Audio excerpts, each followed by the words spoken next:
just wondering who is your top tip for who to look out for over the next year. Cheers.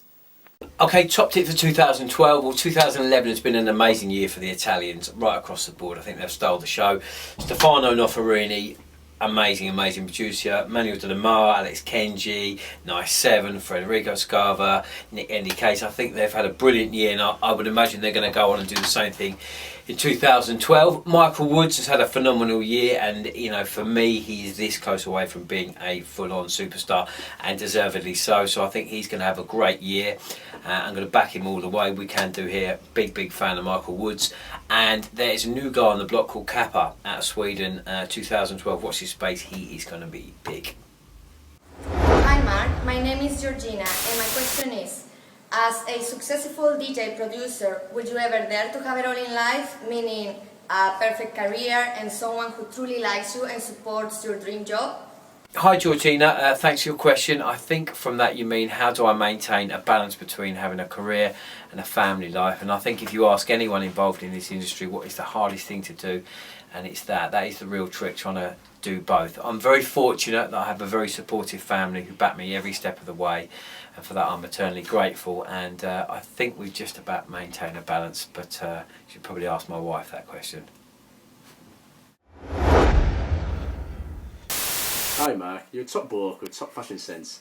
I especially like your low-cut T-shirts which you wear for every gig, because I'm there for every gig, because I love you. No, what I came to say was, where do you get them from? Love you. Bye. Hi Joe, that's a good question. I am glad you flagged the low cut T-shirt thing. No show is complete without the low V-neck. It's the MK way. This year we've opted for the scoop neck. 2011, that seems to be the trend of the year so far, and my preferred choice of scoop neck outlet would have to be Urban Outfitters. 2011 has obviously been a huge year for both yourself and for the rest of the Toolroom stable, both with the residency in Ibiza and also with the upcoming 5th birthday gig in Brixton. You know, what more can we expect in 2012? Thanks a lot, and roll on the 1st of October.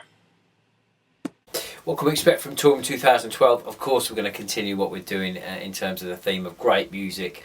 Hopefully 2012 will see the start of artist albums from the kind of core roster of the guys we have involved. I know Funk Agenda's heavily working on a new album. We're looking forward to hearing that. I'm working on a new album, so artist albums will be the new concept of what we're trying to push 2012. Obviously great compilations and great singles from the rest of the guys. Watch this space, we've got some good new music. Hello Mark, this is Peter, and I would like to know if you remember the very first time you performed in front of a bigger crowd, and please tell me how you felt about it and how it was. Cheers.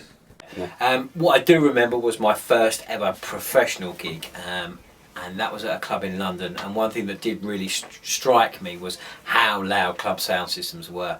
When you've been at home playing in your bedroom, it's all very comfortable and very nice, but when you go into a club environment when you have no real control of that, it was a real shock to the system, and I have to say the first few mixes were definitely iffy. The other big standout show for me was the first time I ever played at Ministry of Sound. A legendary club for me, it meant so much for me to go and play there.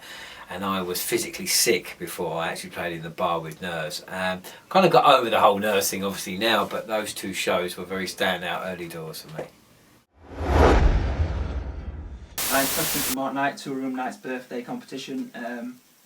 When you're playing at home, you got your music on, does your wife ask you to turn it down, or does she enjoy your DJ sets? Also, would you rather West Ham won the Premier League, or would you rather win the top 100 DJs? That's a good question. Firstly, do you know, I tend not to bring my music home. I mean, I like that separation between music being at work and having a family life. As I said earlier on in one of those questions, it's hard to balance both, and you have to try not to blur the lines where you can. But she's super cool. She loves music. I mean, she's more of a dance head than I am probably, so she would never ever ask me to turn it down. What would I rather, me win the top 100 or West Ham win the Premiership? Well, both are highly unlikely they're ever going to happen. So we could dream that West Ham will win the Premiership. Come on, you Irons. If you could name all the TK5 headline acts as a Tool, what would they be and why? That's a good question. Okay, they're definitely all tools, that is for sure. I would say most of them come under the category of spanners of various sizes. I'm only joking, lads. Hey Mark, I've heard you've done a tune with Skin from Skunk and Nancy. What would she like to work with, and when we're going to hear it? Hi Natasha, yes we have been in the studio, you're right, and the first time we are going to give the track its world premiere is at Brixton, so I'm super excited about that. In terms of working with this studio, I mean she's ultimate professional. She just came in one take pretty much and nailed the vocal. Super cool to work with, and that's why she is where she is, a true professional. Hi Mark, my question is, what is your strangest request on your rider?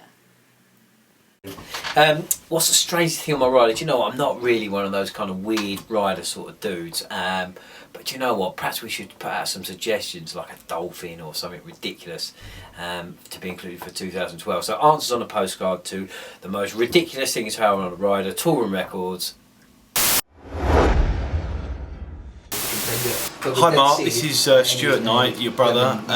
Any chance you get out of the studio, make a fucking cup of tea?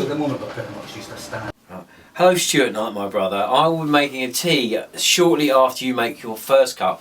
Toolroom Knights, as you now know, Toolroom Records, as you now know, is 10 years old, and you could probably count on one hand the amount of brews Stuart's made. So I will happily make a cup of tea, Stuart, after you make the first one.